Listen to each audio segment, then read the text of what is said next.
The Rooms That Fight Back: Space, Aspiration, and Performance in Lorraine Hansberry by Jill So Wilson. www.jillsowilson.com. Spaces do not define us. We shape them with color, furniture, photographs, books, and the objects we keep nearby, so they can reflect our taste, our history, our habits, even our hopes. But they do not tell us who we are. Theater changes that relationship. On stage, a room can do more than reflect a life. It can press against a character, limit movement, expose secrets, protect illusions, interrupt conversations, and hold dreams the characters have not yet found the courage to speak aloud. Lorraine Hansberry uses rooms this way. In A Raisin in the Sun, Les Blancs, and The Sign in Sidney Brustein's Window, her characters reach for larger lives while the spaces around them keep answering back. This essay is part of my ongoing theater series on how actors can approach specific playwrights in rehearsal and performance. In Hansberry's work, that approach begins with the room. The Apartment That Won't Let Go, A Raisin in the Sun. In A Raisin in the Sun, Lorraine Hansberry places the younger family inside a small South Side Chicago apartment where very little can remain private for long. Travis, the youngest member of the household, sleeps on the living room couch because the apartment does not contain enough space for the family to live privately. In the opening scene, Ruth, Travis's mother, prepares breakfast, while Walter, her husband, tries to pull the conversation toward his plans for a liquor store investment, an idea he believes could finally move the family into a more comfortable life. Before the scene revolves into a single emotional tone, Travis asks for money. Benitha, Walter's younger sister, enters preparing for the day, and Mama, the family matriarch, shuffles in carrying the grounded authority that keeps the household functioning. Hansberry structures the scene through interruption because, living in such cramped quarters, interruption has become part of the family's ordinary rhythm. Someone needs something, catches part of a conversation, or carries tension from an earlier exchange into the next moment before the previous emotion has fully disappeared. The apartment acts upon the emotional life of the family. Hansberry uses the space as a dramatic force rather than a neutral stage on which the household simply moves. Disagreements between Walter and Ruth rarely end cleanly because the demands of the day keep pushing them forward into the next responsibility. Ruth returns to breakfast while still carrying irritation from a conversation she has no physical space to leave. Walter searches for opportunities to reopen the discussion about the liquor store as the family moves through the tiny kitchen. Hansberry lets emotional strain weave itself into the ordinary movement of the apartment until even small moments carry visible weight. Environmental psychologists studying chronic overcrowding have frequently observed increased emotional fatigue and irritability in spaces where people have little opportunity for privacy or psychological recovery over time. Hansberry gives that strain theatrical form. The family continues living beside one another while gradually losing the emotional space required to process disappointment privately. The apartment becomes the place where economic anxiety, domestic labor, generational conflict, and private longing press against one another before anyone can fully sort them out. Ruth carries much of this strain through the practical labor required to keep the apartment functioning each day. Many productions approach Ruth primarily through exhaustion, but Hansberry writes her with a more complicated and active emotional life than simple fatigue.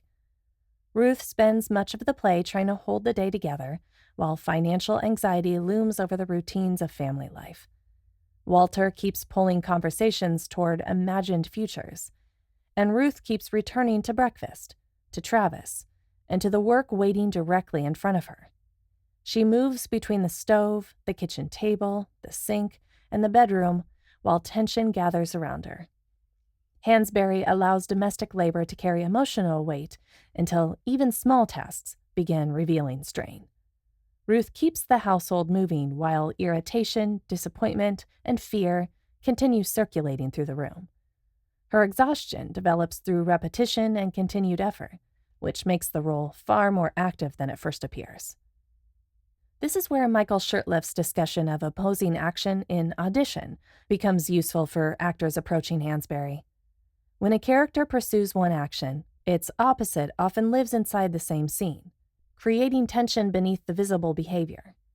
In A Raisin in the Sun, each member of the younger family wants movement of some kind, though each one also feels the force that holds that movement back. Ruth wants stability, but resignation keeps pressing into her practical labor. Mama wants to protect the family, though protection requires choices that unsettle the very household she is trying to preserve. Benitha wants intellectual and personal freedom, while the household keeps reminding her that freedom requires money, space, and permission. Walter's pursuit burns the hottest because he wants the apartment to stop defining him. His dream becomes active, urgent, and theatrical because every ordinary object around him seems to answer it with limitation. Walter moves through the apartment as if the room itself has become too small for the life he imagines. When he talks about the liquor store, he pours the idea into the room and returns it to even when Ruth tries to keep the morning moving toward breakfast, Travis, and work. The business becomes the place his mind goes when the apartment begins drowning him. He talks toward possibility while standing in a kitchen that keeps reminding him of limitation. He wants the check to become motion. He wants the business to become proof. He wants the room around him to stop answering every dream with the same evidence of where he still is. For the actor, Walter has to begin in motion rather than anger. He is trying to convince Ruth, trying to reach Mama, trying to make the family see the future with the same urgency he sees it. His frustration grows when the people around him keep returning him to the present tense. Breakfast, bills, school money, work, the apartment, the check not yet in his hands. Uta Hagen's language of objective is especially useful here because Walter's scenes depend upon what he is actively trying to do to another person, while Shurtleff's idea of plain opposites helps clarify the pressure beneath that action. Walter pushes toward confidence, while fear presses underneath it. He sells the dream while sensing how fragile it is. He pleads for recognition while resisting the humiliation of needing it. Walter becomes angry when he cannot move the people around him toward the future he imagines.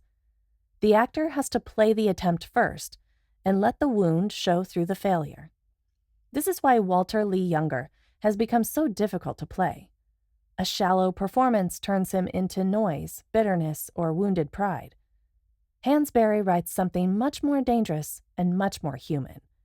Walter still believes he can change the shape of his life. He still believes he can become the man he imagines himself to be. The actor has to keep that belief alive, even when the play keeps taking it away from him. His body should carry the dream because he is fighting for movement inside a space that keeps returning him to the same chair, the same kitchen, the same argument, and the same unanswered question about whether his life will ever enlarge. The country that claims him, Les Blancs. Hansberry returns to this tension between aspiration and confinement in Les Blancs, though the setting changes dramatically. The play takes place in an unnamed African nation moving toward violent revolution. As Chembe Matosa, an African intellectual who has spent years living in Europe, returns home for the funeral of his father. He arrives expecting grief, memory, and perhaps a temporary return to the country he left behind. But Hansberry places him immediately inside a crisis that refuses to remain personal.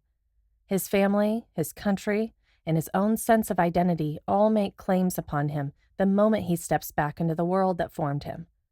His brother Abiose has converted to Christianity and seeks safety through religious and institutional belonging. His half-brother Eric carries the complicated inheritance of colonial violence in his own body and history. The white missionary compound, represented most powerfully by Madame Nielsen, offers care and shelter, while remaining inseparable from the colonial structures around it. Political violence rises beyond the mission walls, and Chembe's European education begins colliding with the emotional reality of a homeland moving toward bloodshed. This context matters for actors because Chembe cannot be played as a man simply debating politics. He spends much of the play trying to stand slightly outside the emotional force of what is happening around him. He listens, argues, withdraws, and tries to think his way through experiences that refuse to remain theoretical. Hansberry gives him the rhythm of a man attempting to maintain control, while the world around him keeps dismantling the safety of analysis. Even his silences carry force, because other characters keep demanding some form of emotional and political commitment from him. In Shurtleff's terms, Chembei's outward action often contains its opposite. He tries to detach, yet the country keeps claiming him. He tries to reason, yet grief and history keep entering the room. He tries to remain free of obligation, yet every conversation pulls him closer to the conflict he wants to observe from a distance. Charlie Morris, an American journalist who arrives hoping to understand the conflict through observation and moral seriousness, enters Les Blancs carrying another kind of distance. He believes careful attention will allow him to see the revolution clearly, and Hansberry gives him enough sincerity to keep him from becoming a simple emblem of Western naivete. He listens carefully. He asks questions. He wants to understand the moral reality unfolding around him. Yet the play steadily reveals how protected his position remains compared to the people living inside the violence itself. Charlie can watch, record, and respond with increasing urgency, but part of him still moves through the country as someone who can eventually leave. Actors sometimes flatten Charlie into political symbolism, but Hansberry writes him with far greater ambiguity. Charlie changes through what he witnesses and through what he slowly begins to understand about his own distance from the suffering around him. Meisner's emphasis on responsiveness becomes especially valuable here, because Charlie's emotional development depends almost entirely upon listening. He cannot enter the play already knowing what he represents. He has to receive the world around him moment by moment, allowing each story, silence, and act of violence to alter the certainty he carried into the country. Shurtleff's idea of opposites deepens the role because Charlie's desire to understand exists alongside the protection of his outsider status. He moves toward moral engagement while still benefiting from distance. He reaches for clarity while the play keeps showing him the limits of observation. Chembei requires a different kind of discipline from the actor, because his conflict lives beneath language that often sounds controlled. He has lived elsewhere long enough to develop distance from the world he has returned to, yet the people and the land around him keep claiming him. Psychological research on cultural displacement and divided identity can help clarify this tension. People who move between conflicting cultural and political worlds often carry strain that appears as guardedness, hesitation, withdrawal, or difficulty committing fully to either world. Hansberry dramatizes that instability through Chembei's attempts to keep control of himself while the revolution pulls him back into history, family, and obligation. The actor playing Chembei must allow thought to stay active, but the thinking has to cost him something. His restraint should never feel empty. It should feel like the visible effort of a man trying to keep one part of himself from answering the call of another. The Room That Evades, the sign in Sidney Brustein's window. In The Sign in Sidney Brustein's window, Hansberry shifts from the crowded family apartment of A Raisin in the Sun and the revolutionary landscape of Les Blancs into the bohemian world of 1960s Greenwich Village. The play centers on Sidney Brustein, a restless intellectual and newspaper editor, and his wife, Iris, an aspiring actress whose artistic ambitions and emotional needs are often dismissed beneath Sidney's talk of politics, culture, and principle. Around them moves a circle of friends and acquaintances whose lives expose the moral contradictions Sidney prefers to discuss from a distance. Alton Scales, a Black activist and intellectual, Gloria Paradis, Iris's sister, whose life has been marked by exploitation and social judgment, David Ragan, a gay playwright living with a clarity Sidney often lacks, and Wally O'Hara, a political reform candidate whose campaign pulls Sidney back into public idealism after he has tried to remain detached from political disappointment. Hansberry fills Sidney and Iris's apartment with cigarettes, books, arguments, unfinished conversations, an endless discussion about justice, freedom, art, and authenticity. The room becomes a social and emotional crossroads where private marriage, public politics, artistic ambition, and moral compromise keep pressing against one another. Sidney moves comfortably through this world because language gives him control. He talks brilliantly, redirects conversations, performs certainty, and uses wit to keep emotional vulnerability at a distance. At first, his intelligence seems like vitality. He argues well. He thinks quickly. He knows how to make a room turn toward him. Yet Hansberry gradually exposes the instability beneath that performance. Sidney wants to see himself as free, modern, politically aware, and resistant to hypocrisy. But his intelligence often becomes a place to hide. He can speak about justice more easily than he can remain present with Iris. He can critique public corruption while missing the smaller evasions taking place inside his own marriage. Hansberry understands this kind of performance with remarkable precision. She shows how ideas can become theatrical cover when a person uses them to avoid the demands of intimacy. Iris brings much of this tension into focus because she keeps trying to reach Sidney through the life they actually share, while Sidney keeps moving the conversation into abstraction. Productions sometimes soften Iris into sincerity alone, but Hansberry writes her with sharper perception than that. Iris wants to be seen as an artist, a woman, and a person with an inner life that cannot be reduced to Sidney's interpretation of her. She recognizes the distance between Sidney's ideals and his behavior before he fully confronts it himself. She watches him perform compassion, political engagement, and seriousness while slowly recognizing how often those performances protect him from genuine emotional responsibility. Her vulnerability becomes powerful because it carries intelligence inside it. She is not merely wounded by Sidney's evasions, she sees them. Shurtleff's ideas of opposites helps clarify the acting challenge in these scenes. Sidney pursues freedom while fearing the responsibility freedom requires. He argues for moral seriousness while resisting the intimacy that would make his own moral life visible. He moves toward political engagement while clinging to the safety of irony. Iris pursues closeness while fighting the humiliation of asking to be valued by someone who keeps turning away from her. The actor playing Sidney must therefore treat speech as action, not decoration. Sidney is not simply expressing ideas. He is using ideas to manage the room, protect his self-image, and survive the demands Iris places before him. The actor playing Iris must avoid playing only hurt. Iris is trying to make Sidney see her, and that pursuit gives her scenes their force. While both actors play the opposites, the marriage becomes more than a conflict between intellect and feeling. It becomes a live struggle between exposure and evasion, between the self each person performs and the self each longs to have recognized. Conclusion: playing the pursuit beneath the conflict.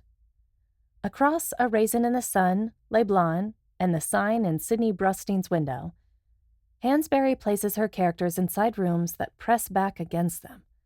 The younger apartment holds the family close enough that private disappointment quickly becomes part of the household atmosphere.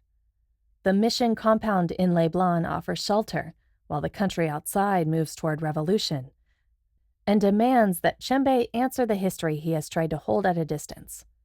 Sidney and Iris Brunstein's Greenwich Village apartment fills with argument, wit, political language, artistic longing, and all the unfinished emotional work their ideas cannot finally conceal. For actors, these rooms are never decorative. They are part of the given circumstances.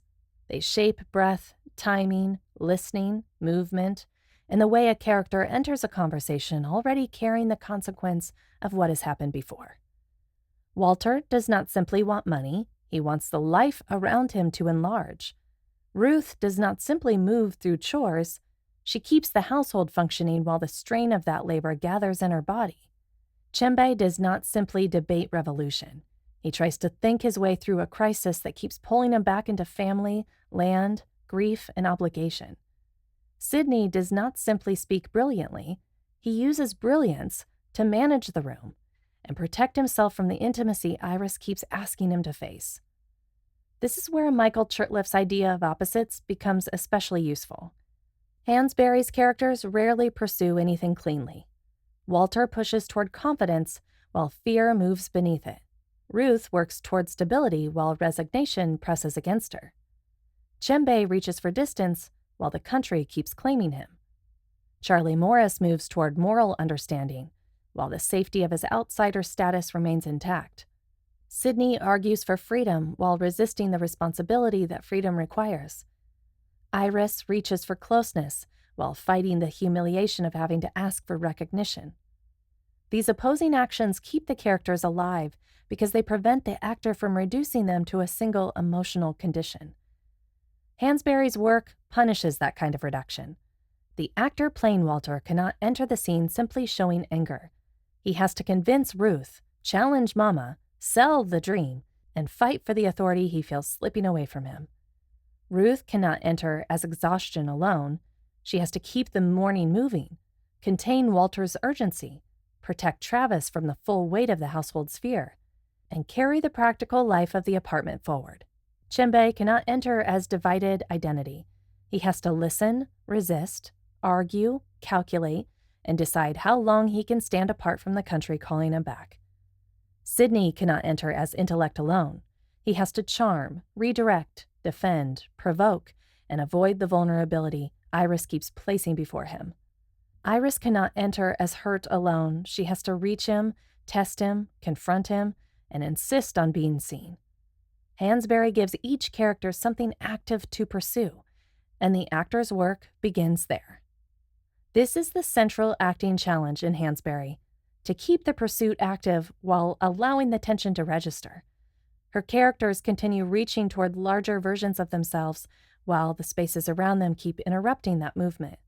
The apartment, the mission compound, and the Greenwich Village room all become forces acting on the people inside them. For actors, the task is to feel those forces without surrendering the character's desire, to play the opposite inside the action, and to let every interruption become part of the life Hansberry has so carefully built. For more theater essays, literary criticism, and original writing by Jill So Wilson, visit jillsowilson.com.